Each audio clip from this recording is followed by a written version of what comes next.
शिवलिंग बनाबे यूसी पूजा करे बर संगवाली हो यूसी या पूजा करे बर बनाई यदि माटी होते तैयार उसी बन काका बने भौरा बाल्टी बैला और अभी बनी शिवलिंग और डोंगा। हाँ और बनाई हमार यूसी बेटा कैसे यूसी दे बनाबे शिवलिंग। हाँ यूसी अच्छा बनाते एक नंबर। तो माटी अभी करते उसके मामा तैयार और जल्दी से फिर यूसी बनाई फटाफट पूजा करे बर शिवलिंग। दोनों कोई भिड़े।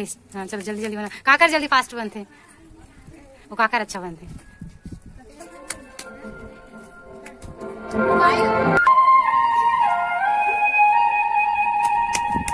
हाँ ट्विंकल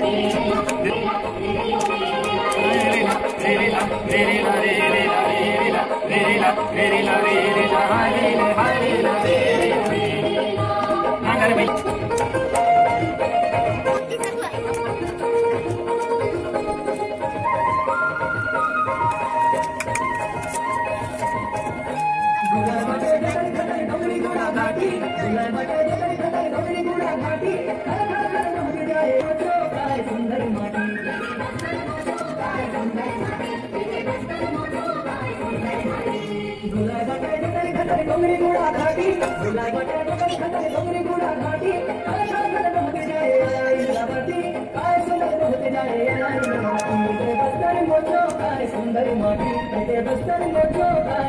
माटी